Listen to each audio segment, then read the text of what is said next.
네, 히브리서 정독반입니다. 여러분 반갑습니다. 히브리서 12장, 네, 오늘 18절부터 보시겠습니다. 여러분 그 앞에 우리가 뭘 공부했느냐면요, 에서와 같이 17절, 16절, 장자의 명분을 식물 한 그릇으로 팔아치웠던 에서와 같이 망령된 자가 있을까 두려워하라 그랬습니다. 에서가 망령된 자다 하는 말 그 의미를 아셨죠? 네, 그 망령되었다 하는 말은 귀한 것을 귀한 것으로 여길지 모른다, 거룩한 것을 거룩한 것으로 여길지 모른다. 안식일을 더럽혔다, 더럽혔다 할 때 안식일의 그 거룩함을 우리가 함부로 어기게 되는 경우, 성전을 더럽혔다, 하나님의 이름을 더럽혔다 할 때 그 하나님에게 걸맞는 그 거룩함을 지켜내지 못하는 거, 거룩함을 지켜내지 못하는 거, 함부로 세속화시키는 거, 함부로 쉽게 생각해서 이 영적인 수준의 고상한 진리를 인간적인 세속적인 차원에서의 것들로 이렇게 함부로 판단하고 얘기하고 끌어내려서 다 망하게 되는 이런 망령된 것을 말합니다. 그냥 편하게 친하게 재밌게 무슨 얘기든지 할 수 있다고 해서 우리가 하나님의 이름을 함부로 얘기한다든지 교회의 어떤 거룩성을, 주님의 몸된 교회, 교회의 머리 되신 예수 그리스도, 그분의 통치, 그분을 향한 예배, 그분의 말씀을 듣는 거, 뭐 이런 성경 공부하는 것 하나, 이런 것들을 거룩한 성전, 성화, 이 성소, 이런 거룩함이라고 하는 것에 대한 이 두려움이 없는 사람들이 있죠. 그런 것을 끌어내려서 인간적으로 그냥 쉽게 생각하고, 뭐 인간적으로 계산적으로 일반적으로 상식적으로 얼마든지 이 교회 생활, 종교 생활, 또 이 신앙 생활을 그런 수준에 낮추어서 성도의 교제의 그 거룩함을 모르고 삼위일체 하나님 안에 들어가서 누리는 그 펠로십이라는 그 코이노니아의 그 개념을 모른 채 그냥 친구들끼리 재밌게 지내는 거, 그냥 재밌게 놀고 밥 먹고 자주 만나고 하는 그런 차원에서 이 성도의 교제라는 것을 만약에 하고 있다면 그게 망령된 짓이라는 것입니다. 예배를 하나님 앞에서 두렵고 떨리는 마음으로 그렇게 예배 드리지 못하고 그냥 하나의 회집, 하나의 모임, 하나의 어떤 이 미팅, 이런 정도 차원에서 쉽게 생각하고 뭐 축제와 같이 즐겁게 우리의 즐거움을 위해서 이렇게 예배를 한다고 한다면 그게 바로 망령된 짓이다, 이런 뜻입니다. 거룩하신 하나님 앞에 드리는 예배라고 하는 것이 합당한 순서가 있고, 이 우리의 마음의 태도가 잘 준비돼야 되고, 준비 없이 그냥 쉽게 그냥 시간 맞추어서 그 시간을 때우면 예배가 아니고요. 그 예배를 드리기 위해서 얼마나 준비해야 됩니까? 미리 준비하고 잘 준비해서 구약의 짐승을 하나 바치려고 해도 들짐승이 아니고요, 가축이라 그러지 않았습니까? 집에 있는 짐승을 잘 길러가지고 고르고 골라서 그 중에 가장 흠이 없는 것을, 그러니까 예배드리고 제사 드리는 그 시간만 하나님께 드려지는 게 아니라 미리 준비하는 시간, 삶의 예배, 미리 준비된 예배를 우리가 강조해야 되잖아요. 그런 걸 쉽게 생각한다는 거죠. 그래서 이 에스가 바로 그런 전형적인 모델이 된다는 것이죠. 실패하고 하나님 앞에 망령된 신앙생활을 했던 자의 티피컬한 예가 되기 때문에 이런 사람처럼 되지 말고 그랬죠. 그 말은 현재 히브리서 독자가 처해 있는 입장을 생각할 때 우리가 복음을 받고 교회를 다니고 거룩한 구별된 신앙 공동체 안에 들어와 있고 우리가 하나님을 예배하고 하는 것이 어떤 의미를 지니는 것인지에 대해서 제대로 깨달아라.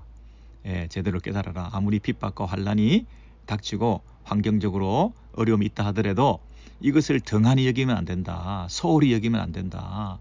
함부로 버리면 안 된다. 세상과 쉽게 타협하면 안 된다. 조금 힘들다고 이 신앙 공동체를 떠나가지고는 이 신앙에 대한 기본을 우리가 잘 지키지 못하면 이 출발은 했고 또 어느 정도 신앙생활을 한다고 하지만 그 거룩성과 고귀함, 성결함 이런 것들이 부족한 그냥 일반적인 종교 생활이 되고 그냥 유대교나 뭐 다를 것 없이 율법을 지키고 할례를 행하고 절기를 지키고 하는 그런 인간적인 이 공로나 의를 쌓는 차원에서 이 진정한 하나님 나라를 우리가 만끽하고 누릴 수가 없다.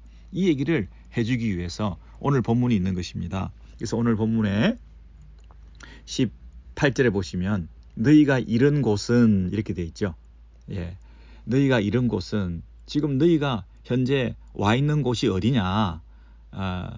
너의 정체성, 너의 현재 위치, 너희가 지금 서 있는 곳, 이 신앙을 가지고 복음을 받고 예수를 믿음으로 우리가 속해 있는 교회에 우리가 지금 들어와 있다고 하는 것은 그것이 어떤 의미를 가지는지 분명히 깨달아야 한다. 그래서 함부로 드나들 수 없다.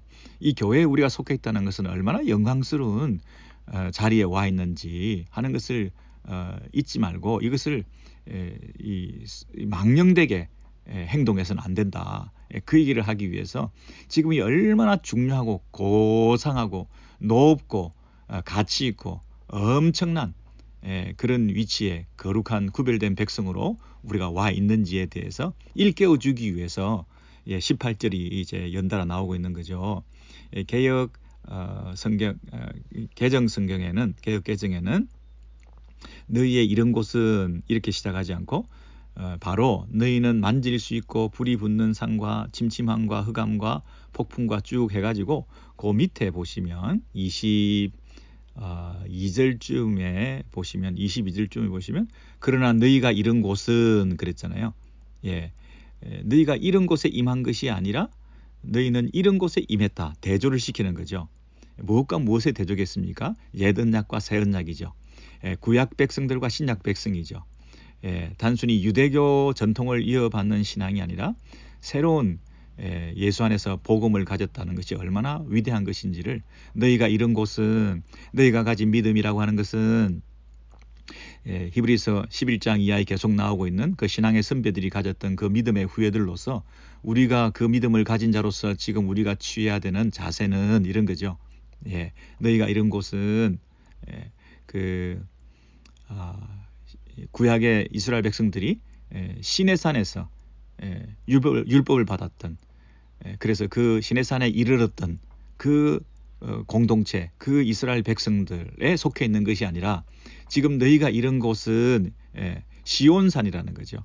시온산 시내산이 아니라 시온산 구약이 아니라 신약의 백성들로서 우리가 가진 이 신분과 위치가 얼마나 탁월하고 높은 고상한 비교할 수 없는 그런 차원에 속해 있다는 것을 이제 히브리서 독자들에게 일깨우고 있는 거죠.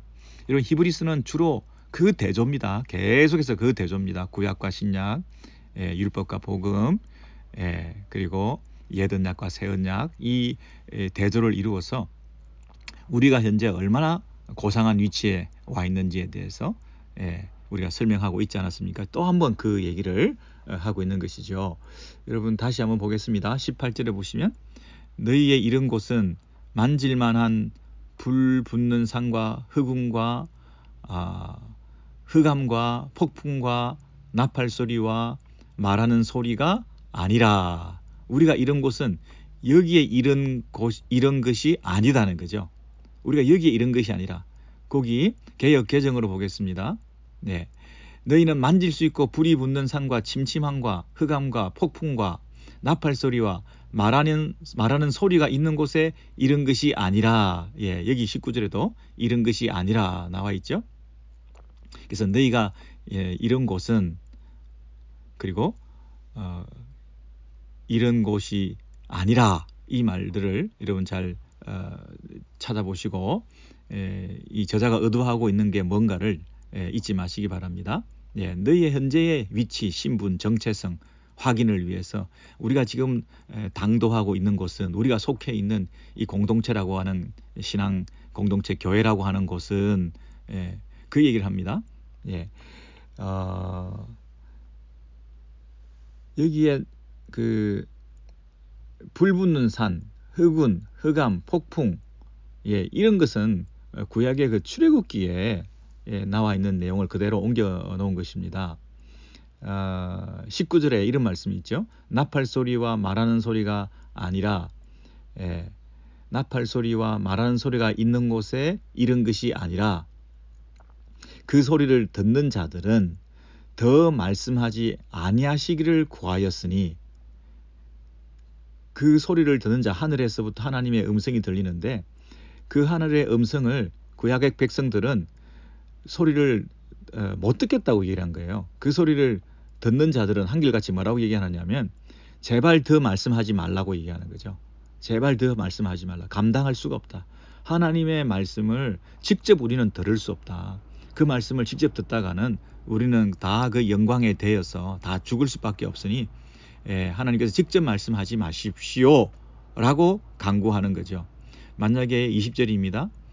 짐승이라도 산에 이르거든 짐승이라도 그 산에 들어간다고 한다면 돌로 침을 당하리라 하신 명을 저희가 견디지 못함이라. 그 거룩한 하나님의 임재의 처소인 그 산에 아무나 올랐다가는 사람은 물론이고 짐승이라도 살아남을 수가 없다, 그런 얘기죠. 21절 그 보이는 바가 이렇듯이 무섭기로 모세도 이르되 내가 심히 두렵고 떨린다 하였으나, 이 모세마저도 그 장소에 있는 것, 그리고 그곳에서 하나님의 임재를 느낄 때 감히 있을 수 없는 그런 두려움과 떨림을 가지고 있었다는 것을 여기서 말하고 있습니다.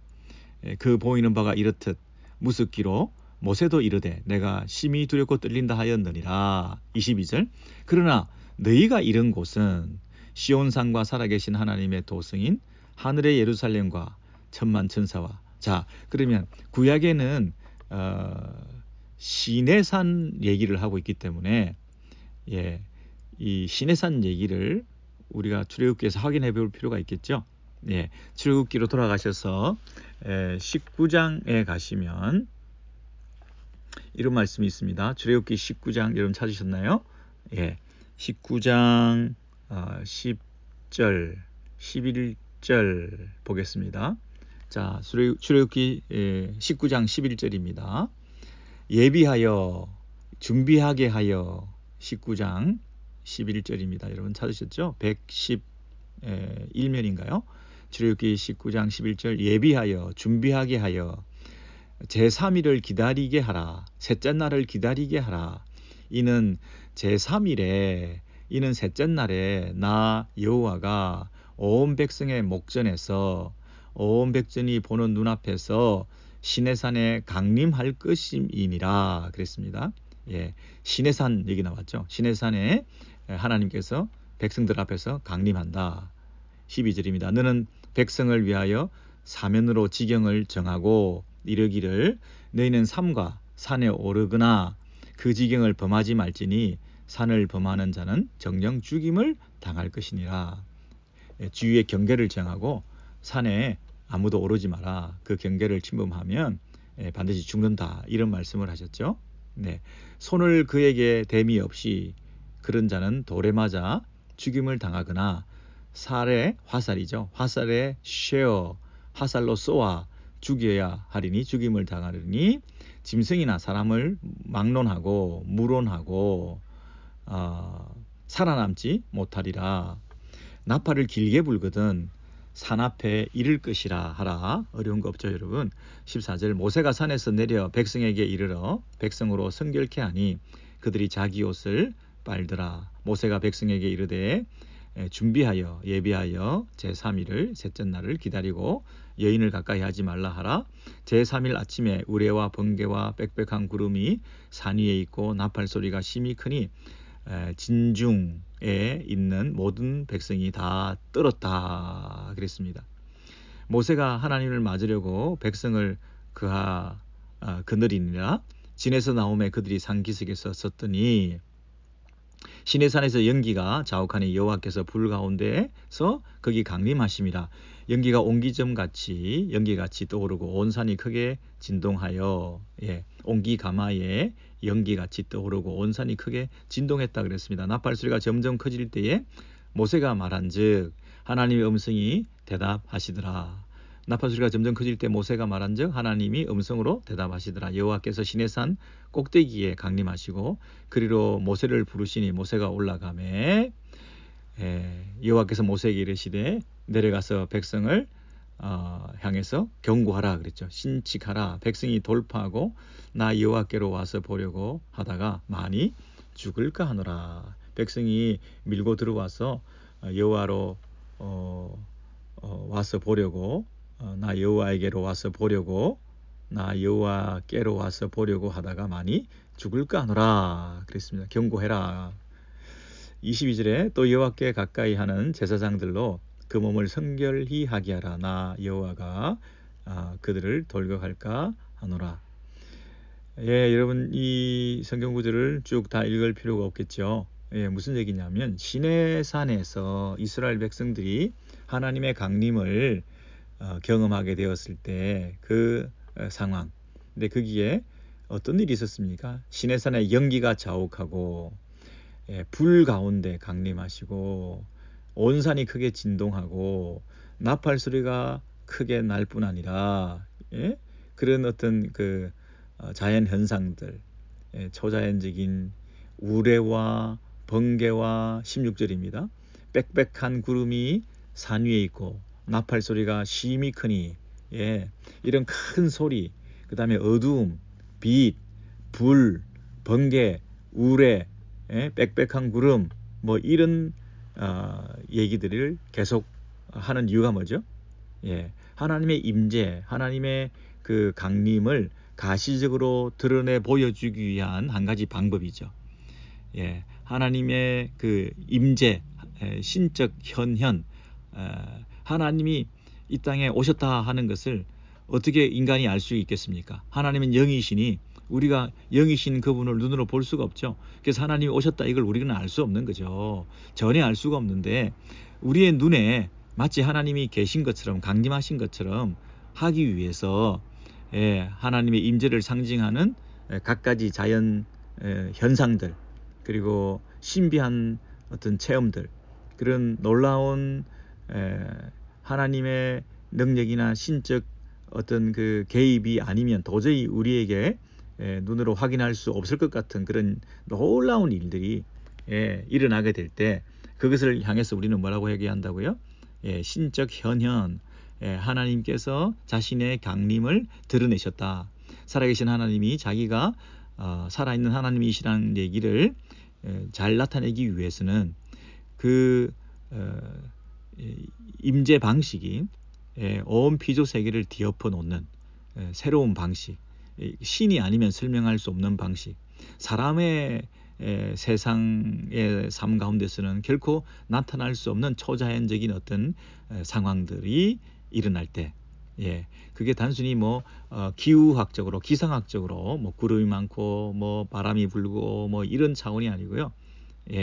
도저히 사람으로서는 있을 수 없는 신비하고 놀라운 차원의 어떤 그런 체험들, 경험들을 하게 될 때 그것을 가리켜서 이 하나님의 임재를 우리가 체험했다 이렇게 얘기를 하죠.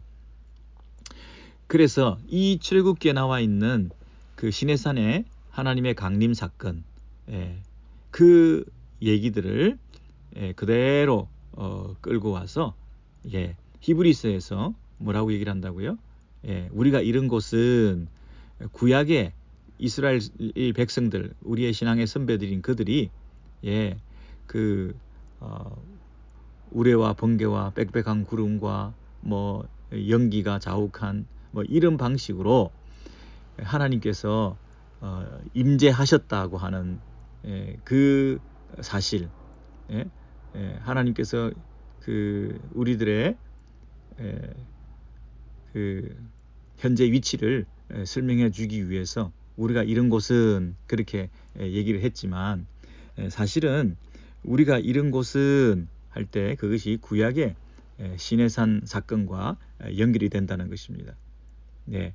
그런데 그 예수님이 신약의 성도들에게 이제 예수를 믿음으로 너희가 이런 것은 히브리서 독자들에게 예수 안에서 일어나게 된 새로운 신분에 대해서 설명해 줄 때 구약과 대조해서 우리와 구약과는 차원이 다른 그런 소속과 그런 정체성을 가지고 있다 하는 것을 잘 설명해 주기 위해서 모세와 비교해서 우리가 가진 이 장점 그리고 놀라운 특권 이런 것을 얘기를 하고 있는 거죠. 자, 그래서 여러분 그 20장을 한번 가보시면요. 20장에 출애굽기 20장 18절부터 보시겠습니다. 20장 18절에 보시면 묵백성이 우레와 번개와 나팔 소리와 산의 연기를 본지라 그들이 볼 때에 떨며 멀리 서서 우레와 번개와 나팔 소리와 산의 연기를 본지라 그 말은 하나님께서 그 가운데 임재하신다. 신적 강림에 대한 두려움을 가지고 멀리서 바라보고 있는 것이다. 이렇게 말하죠. 모세가 이르되 당신이 우리에게 말씀하소서 우리가 들으리이다. 하나님이 우리에게 말씀하시지 말게 하소서 우리가 죽을까 하노라. 여기 보시면 하나님이 우리에게 말씀하시지 말게 하소서 그랬습니다. 출애굽기 19장 20장 거기에 보면 당신이 우리에게 말씀하소서 19절입니다. 20장 19절에 모세에게 이르되 당신이 우리에게 말씀하소서 우리가 들으리이다. 하나님이 우리에게 말씀하시지 말게 하소서 우리가 죽을까 하나이다 그랬죠. 이게 무슨 차이가 있습니까? 모세는 말씀을 중간에서 대언할 수 있는 입장에 있다는 거죠. 당신이 우리에게 말씀하소서 모세에게 하는 말입니다.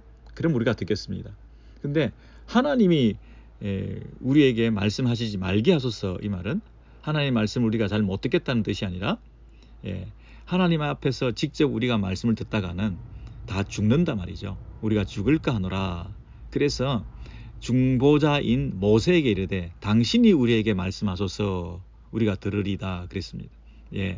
그래서 우리는 직접적으로 계시를 받고 하나님의 음성을 듣고 그것이 더 신령하고 또 그것이 우리의 좋은 모델인 것처럼 그렇게 우리가 신앙생활을 추구하려고도 하는 그런 오류를 범할 때도 있는데요.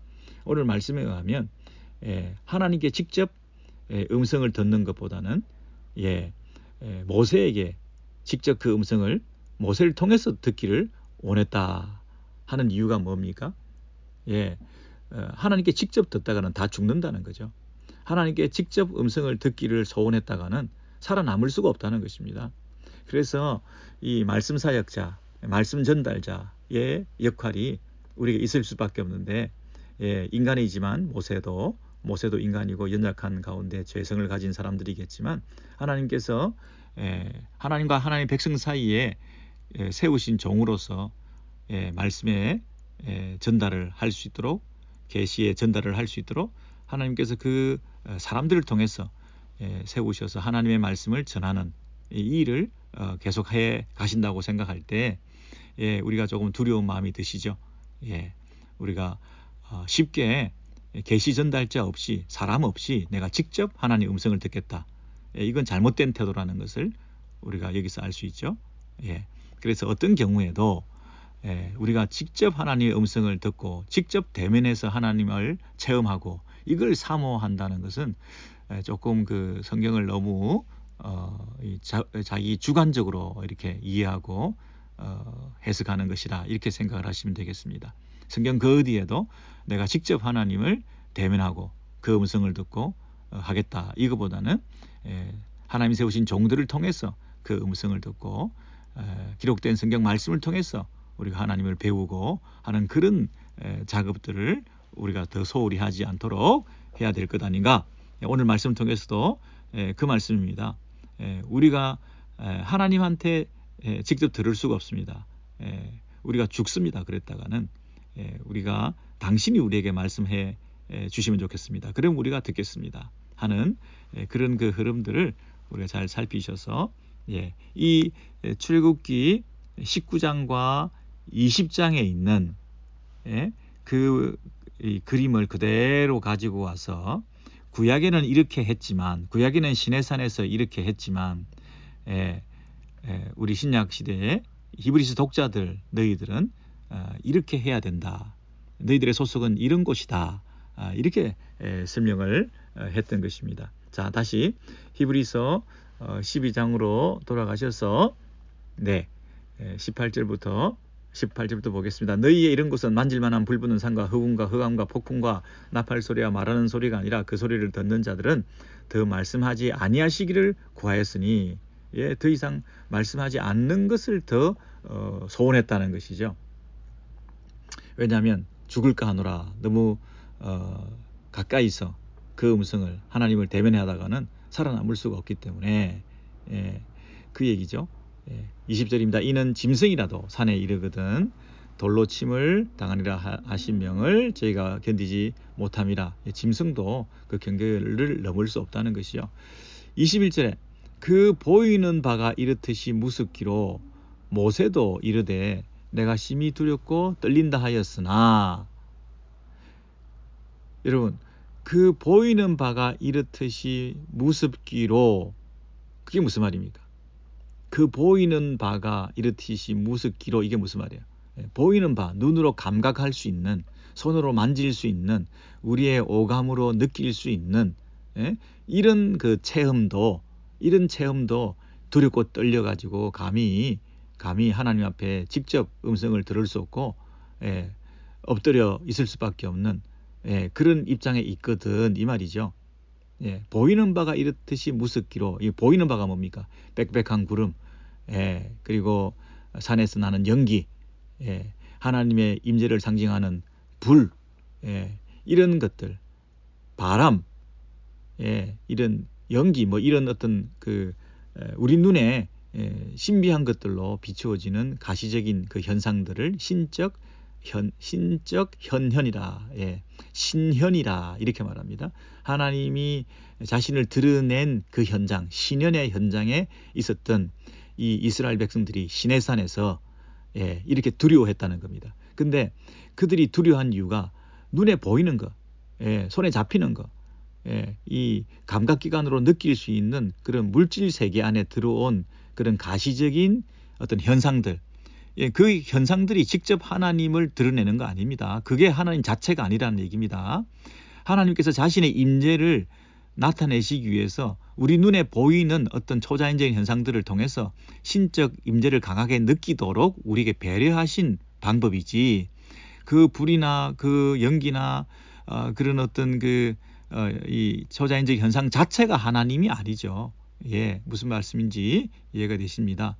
그래서 이 초자연적인 현상으로 나타난 신적 신현의 현장에 하나님의 임재가 있을 때, 그 임재는 하나님을 우리가 본 것이 아니라 하나님 영이시니까 보이지 않으니까 하나님이 이곳에 있으시구나라고 우리로 하여금 충분히 느끼실 수 있도록 어떤 현상들을 드러내 보일 때 그걸 우리가 보일 수 있고 느낄 수 있다는 얘기죠. 근데 그것 자체가 이렇게 무섭기 때문에 감히 그것에 근접할 수 없고 짐승도 죽고 차라리 모세가 말해라 그러고 하는 그런 상황이라고 한다면, 그러나 너희가 이런 곳은 그렇습니다.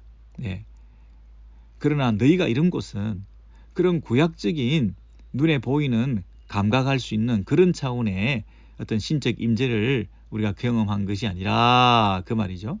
22절. 그러나 너희가 이런 곳은 시온산과 살아계신 하나님의 도성인 하늘의 예루살렘과 천만 천사와 하늘에 기록한 장자들의 총회와 교회와 만민의 심판자이신 하나님과 및 온전케 된 의인의 영들과 새 언약의 중보이신 예수와 및 아벨의 피보다 더 낫게 말하는 뿌린 피니라 그랬습니다. 자, 여기서 우리가 이른 곳은 22절부터요. 어디에 이르렀다고요? 시내산이 아니라 시온산, 구약의 이스라엘 공동체 안에 있는 것이 아니라 하늘의 예루살렘에 살아계신 하나님의 도성, 여러분 보세요. 시온산 같은 말이 뭐라고요? 살아계신 하나님의 도성, 하나님이 다스리고 통치하시는 한 성, 한 나라에 우리가 왔는데, 그게 뭐라고? 하늘의 예루살렘이라. 하늘의 예루살렘. 여러분, 구약에 이스라엘에 예루살렘이 있고 성소가 있고 그렇지 않습니까? 성전이 있고 그렇지 않습니까? 근데 그 지상의 명칭인 예루살렘을 그대로 쓰면서 앞에 수식어가 뭐가 붙었냐면 하늘의 예루살렘 그랬다는 거죠. 예, 우리가 어디에 이르렀다고요? 하늘의 예루살렘에 이르렀다. 그게 마땅히 천군 천사, 천만 천사가 있겠죠.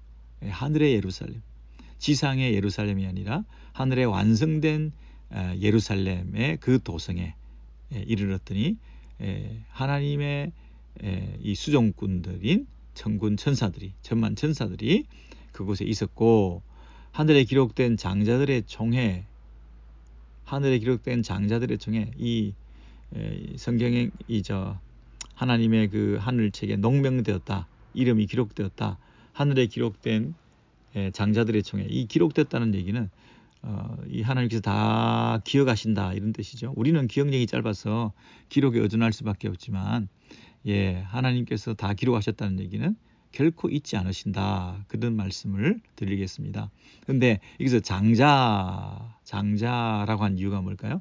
구약에서부터 이스라엘은 하나님의 장자였습니다.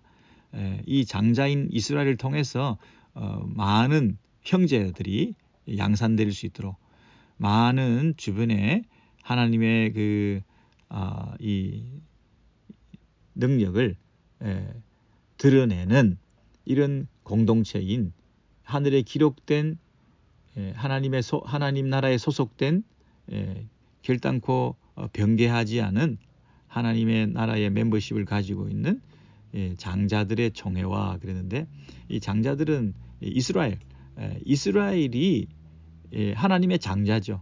어떤 면에서는 하나님의 장자인 이스라엘, 그 말은 다른 열방의 모든 백성들을 향한 이 장자의 역할을 기대했던 거죠.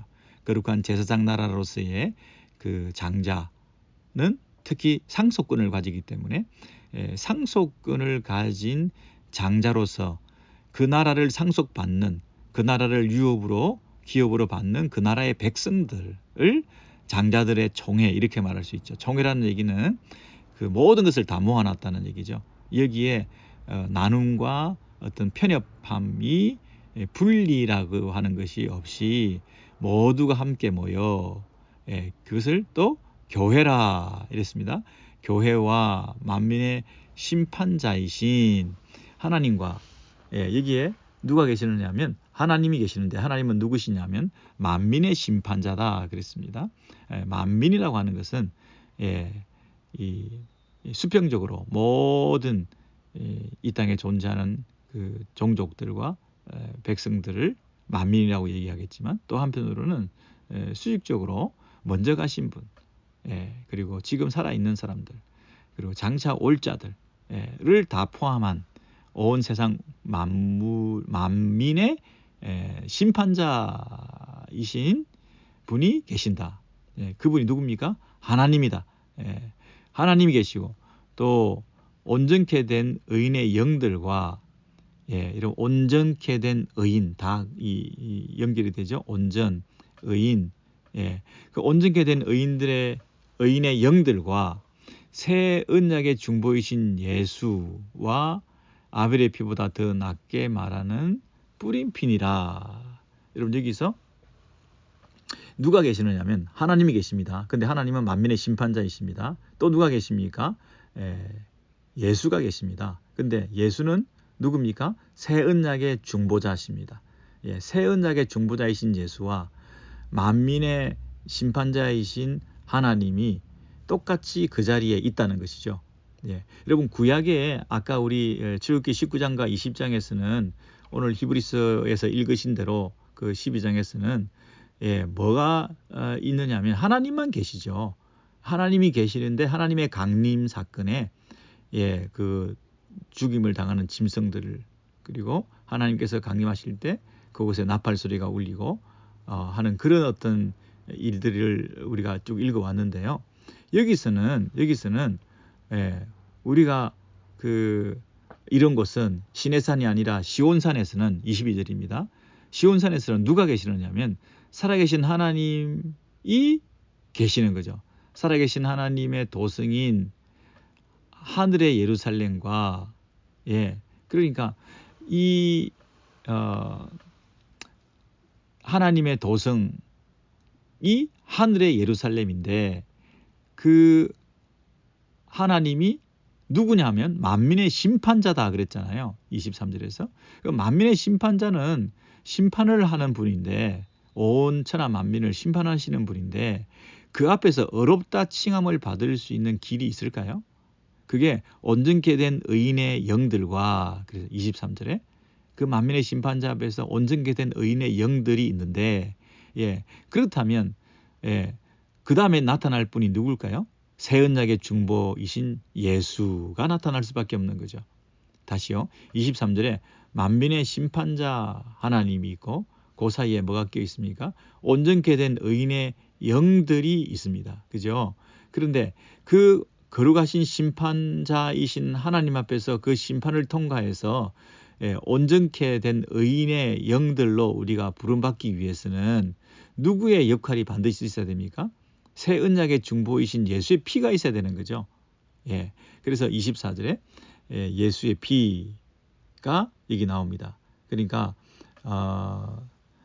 하나님이 만민의 심판자, 그 다음에 의인의 영들이 온전케 되어서 그곳에 계시고, 그렇다면 그곳에 필히 누가 계셔야 되느냐면 새 언약의 중보이신 예수의 피뿌림이 그곳에 있어야 된다는 거죠. 예수께서 피를 뿌리셔야 이 죄인들이 감히 어렵게 되어서 만민의 심판자이신 하나님 앞에 함께 그곳에 거할 수 있는 거 아니겠습니까? 그래서 그 예수의 피가 아벨의 피보다 더 낫게 말하는 뿌린 피니라 그랬습니다. 그래서 뿌린 피다. 이 제사를 염두에 두고 있는 것이고요. 그리고 예수의 피와 아벨의 피가 어떻게 대조되고 있습니까? 아벨의 피는 구약의 어떤 옛 질서에 속한, 그러나 앞으로 오게 될, 장차 있게 될 예수 그리스도의 새 시대를 대망하면서 믿음으로 기다렸던 분이시죠. 기다리고 또 기다리고 해서 결국에는 이 구원의 여명이 밝아서 새 언약의 중보이신 예수께서 오셔서 그 구약의 어떤 피보다 고상한 피라고 말할 수 있는 그 아벨의 피보다 더 고상한 피, 더 거룩한 피, 더 능력 많은 피를 흘리신 예수 그리스도를 통해서 새로운 역사들을 이제 펼쳐 나가야 된다, 이렇게 말씀드리는 것입니다. 자, 근데 아벨의 피는 억울한 피죠. 믿음으로 드리긴 했지만 제물을, 그것으로 인해서 형제로부터 죽임을 당하게 되었다는 그 피의 억울함, 땅에서부터 호소하는 그 피에 비해서 예수의 피는 그 억울함을 호소하는, 자기 무죄를 증명하려고 하는, 죄 없이 이런 죽음을 당했다고 하는 것을 호소하는, 땅에서부터 이 아벨의 소리가 온 땅에 흘러 퍼지게 만드는 그런 억울함에 대한 하소연을 아벨이 한 것이라기보다는 믿음으로 예수를 바라보고 예수 안에서 이루어질 영원한 나라를 바라보고 아벨이 피를 흘렸다는 거예요. 그 믿음의 제사를 드렸다는 거 아닙니까? 아벨도 우리와 똑같은 동질과 동등한 믿음을 가지고 구원을 받는 거고, 하나님을 어렵다 하는 것이지, 하나님께서 어렵다 칭함을 하실 만한 그런 자리에 우리가 갈 수 있는 것이지, 그 예수의 피와 동질의 피가 아니라면 그 아벨이 어떻게 구원을 받겠습니까? 그런데 그럼에도 불구하고 아벨의 피는 여전히 바라보고 있었던 것이라고 한다면, 예수의 피는 아벨이 바라보았던 그 피의 실체, 그 피의 이 성취, 실체, 바라보았던 그 피가 실제로 예수 안에서 그 피의 효력이 완전하게 드러나게 되는 그 피를 말하는 거죠. 바라만 보고 기다리기만 했던 믿음이 아니라 그 믿음의 실체가 왔기 때문에 이 예수의 그 피가 그 능력 많으신 하나님의 그 역사로 말미암아 그 온 장자들의 총회가 교회와 만민의 심판자이신 하나님과 온전히 된 의인의 영들과 이런 그 하늘의 예루살렘이 다 그곳에 모이게 된 그 장소에 그곳에 그 거룩하고 영광스러운 곳에 우리가 들어갈 수 있게 되었다 이렇게 말하는 거죠. 네. 그래서 아벨의 피보다 아벨은 보복을 아벨은 억울함을 하소연하고 있었던 자기의 무죄함을 자신의 무죄성을 드러내는 아벨의 피라고 한다면 예수의 피는 자신의 무죄를 통하여 죽으신 그 보혈의 능력으로 다른 사람까지도 무죄하게 만드는 다른 사람들의 죄까지도 온전히 깨끗게 할 수 있는 그런 능력 많으신 피 그들의 믿음의 실체로 오신 예수 그 예수로 말미암아 이 공동체 안에 의인의 영들 온전케 된 의인의 영들의 그 그룹에 우리가 들어갈 수 있게 된 거죠. 우리가 온전케 된 의인들이 되어서 그 공동체 안에 지금 우리가 함께 들어와 있다는 것입니다. 만민의 심판자이신 하나님 앞에서 예수의 중보의 피를 우리가 덧입어서 감히 우리 죄인들이 온전케 된 그 의인의 영들에 속할 수 있는 그런 은혜를 잃게 되었다는 것입니다. 자, 여기까지가 우리가 이곳에 임한 그 위치, 우리의 정체성, 우리의 장소, 우리가 이런 곳에 대한 확인을 통해서 얼마나 영광스러운 자리에 와 있는지 잊지 말고 기억해서 자꾸만 이 공동체를 떠나려고 하는 우리가 속해 있는 곳에서 누리는 그 감격을 자꾸 쉽게 생각하고 에서와 같이 팔아먹으려고 하는 가장 도움되고 실질적인 유익이 되고 현실적으로 보탬이 되는 그것이 있다고 한다면 일단 그 허울 좋은 신앙 뭐 이런 껍데기밖에 없는 이런 믿음 이런 것 따위는 아무 소용이 없다 도움이 안 된다 이러면서 유대교로 다시 귀환하려고 하는 그런 어떤 유혹에 대해서 지적해주고 지금 우리가 어디에 있는지에 대해서 말씀하고 있는 것입니다. 우리가 이 교회에 이 공동체에 이 하늘의 예루살렘에 우리가 속했다는 사실이 얼마나 감격스럽습니까? 지상에 있는 우리들이 어떻게 너희가 이런 곳은 히브리서 독자들에게 변변치 않은 그 히브리서 청중들에게 교회라고 할 수 있는 어떤 조직과 체계가 제대로 잡혀 있지 않는 그들에게 너희가 이런 곳은 하늘의 이 장자들의 총회에 하나님 나라의 상속자들의 그 공동체 안에 우리가 들어와 있고 그 자리에 누가 계시느냐 하면 만민의 심판자가 계시는데 감히 우리가 의롭게 되어서 새 언약의 중보이신 예수의 피를 의지하고 그 자리에 함께 있게 되었다. 근데 우리가 이 땅에 있는 교회의 로컬 처치의 한 지역 교회에 속해 있는 우리가 예배를 드릴 때에 어떤 감격이 있느냐 하면 지상에는 우리끼리 모여서 조그맣게 끼리끼리 교회들마다 드리는 그런 군속 교회들 이 자신의 교회의 어떤 그 초라함을 우리가 달래면서 아니면 큰 대형 교회가 우리가 가진 그 위용과 사이즈와 크기를 노래하면서 만약에 그렇게 초라한 교회는 초라한 대로 또 큰 교회는 큰 교회대로 그렇게 예배를 각자가 하고 있다면 그것이 오늘 본문과는 너무 다른 얘기라는 거죠. 네, 아무리 두세 사람이 모인 곳이라 하더라도 우리는 어디에 이르러서 하늘의 이 총회와 함께 예배를 드리고 있는 거죠. 함께 그들과 함께 교제를 나누고 있는 거죠. 이 영광스러움과 복됨을 어떻게 설명할 수 있겠습니까? 아무리 이 땅에서 많은 교회, 큰 교회, 교인들이 많은 성도들이 있는 그 교회라 하더라도 많아봐야 얼마나 많겠습니까? 이 하늘의 총회, 천만 천사와 함께 드리는 이 공동체, 이 진정한 교회 안에 있다고 하는 것에 대한 생각이 있다면 감히 우리가 크다 작다 이런 말을 함부로 해서는 안 되는 거죠. 이 공동체에 우리가 속해서 있다는 사실이 주는 그 위로가 얼마나 크겠습니까? 히브리서 독자가 핍박을 당하고 있습니다. 낙심하고 있습니다. 사회적인, 경제적인 곤핍한 가운데 불이익을 당하고 있습니다. 도대체 이게 뭔가 하는 가운데에서 이 믿음을 저버리고 버리고 포기하려고 하는 그런 상황에서 이렇게 도전합니다. 너희가 이런 곳은 너희들이 지금 어디에 속해 있느냐? 이 말씀을 통해서 우리가 큰 용기를 얻게 됩니다. 그리고 예배 때마다 감격하게 됩니다. 이 하나님의 통치를 받는, 하나님의 다스림을 받고 있는 이 무리 안에 우리가 속해 있다는 사실, 얼마나 영광스럽습니까? 얼마나 우리의 삶이 복되고 또 내일을 알 수 없는 이런 불안함 속에서도 오늘 이 하나님 앞에 서서 예배드리는 것이 얼마나 더 중요한 목적인가, 우리의 삶의 가장 우선순위인가, 이런 것들을 생각하실 때 우리가 눈물 없이는 예배할 수 없을 것입니다. 기쁨과 감사, 감격과 소망 넘치시는 우리 성도들 다 되시기를 바라고요. 어려움 속에서 다시 힘을 얻으시기 바랍니다. 예배를 회복하시기 바랍니다.